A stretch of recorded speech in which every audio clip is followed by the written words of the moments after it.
The San Francisco 49ers kneel and stand in solidarity on the sideline during the anthem, prior to the game against the Arizona Cardinals at the University of Phoenix Stadium on October 1, 2017 in Phoenix, Arizona. Michael Zagara, San Francisco 49ers. Getty Images. When the Pledge of Allegiance came on at Winfern High School, in Harris County, Texas, India Landry stayed in her seat. The 17-year-old had done so over the last school year because she doesn't believe the American flag represents liberty and justice and all that. It's not obviously what's going on in America today. Until last week, Landry remained seated without being punished for it. But on October 2, the week after President Donald Trump tweeted that the NFL should fire or suspend players who kneel during the national anthem, India Landry was suspended from school with no return date given. The Friday prior, 2 football players in nearby Crosby, Texas, were ordered to remove their uniforms and leave the team after staging their own protest. Cedric Ingram Lewis, a sophomore on the Victory Praise Christian Academy team, raised his fist during the national anthem. His cousin, senior Larry McCullough, took a knee. When their head coach, Ronnie Mitchum, was called by local news to explain himself, he told the Houston Chronicle, "I'm a former Marine. That just doesn't fly, and they knew that. The retaliatory acts against Black Americans who protest during the national anthem don't stop at the Texas border." Social media is still brimming with the story about a couple of Black Los Angeles Lakers fans who kneeled during the anthem for their preseason game against the Nuggets, and promptly had beer thrown on them by 2 white women. Savannah Sugg, one of the women involved, posted a Twitter video of her friend Haley Perea throwing the drink with the caption, "Take a kneel for the land of the slaves." And a new story has developed at Albright College, a Division III school in Pennsylvania. Guy Durante, Albright's backup quarterback, kneeled during the anthem, and was subsequently booted from the team. I bring up these incidents to provide some social context behind the conversation on free speech, in the wake of ESPN's suspension of Jemele Hill. Last Sunday, Cowboys owner Jerry Jones declared he would bench any player who disrespects the flag by kneeling during the national anthem. This led fans to tweet at Hill, who was already in hot water with a network for calling President Trump a white supremacist on her Twitter account. Hill's response to fans was to ask for understanding of the position in which Dak Prescott, the Cowboys' starting quarterback, and star wide receiver Dez Bryant found themselves placed. Stand for the anthem, and be labeled sellouts, kneel during the anthem, and possibly lose their livelihoods the way Colin Kaepernick did. Instead, Hill suggested, fans angered by NFL owners' crackdown on peaceful protest might instead pick up the torch by boycotting the games, the team merchandise, and the advertisers upon which those owners depend. It was not a call to action, nor an expressed approval of a boycott.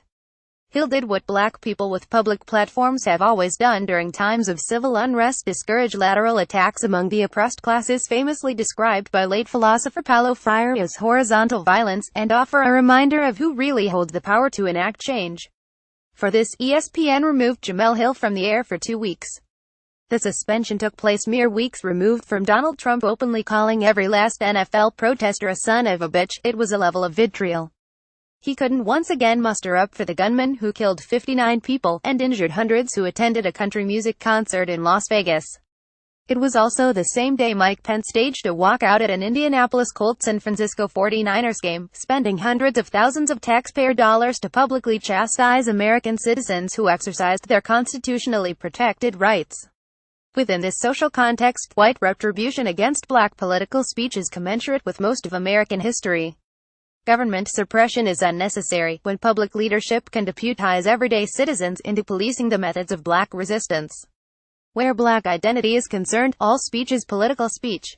In a social environment where principals suspend students, coaches expel players, and spectators are confident shouting slurs and dumping beer on the heads of silent protesters in an eerily similar fashion to the pro-segregationists who showed up to the Woolworth's lunch counter to remind integrationists just who was in charge, Black people and public figures find themselves in the exact double bind Jemele Hill described.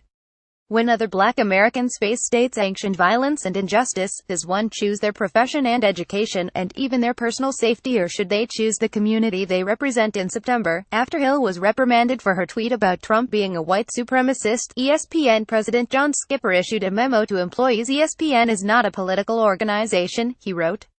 Where sports and politics intersect, no one is told what view they must express. Later in the memo, Skipper writes, "We have social media policies which require people to understand that social platforms are public and their comments on them will reflect on ESPN. At a minimum, comments should not be inflammatory or personal.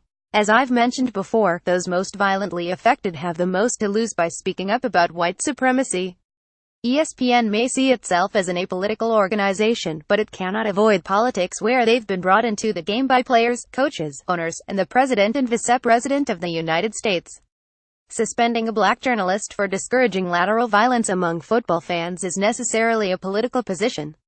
Going by ESPN's reasoning, Hill may comment on what she sees on the field, but the conversation happening off the field, even when it involves her own community, is deemed off-limits.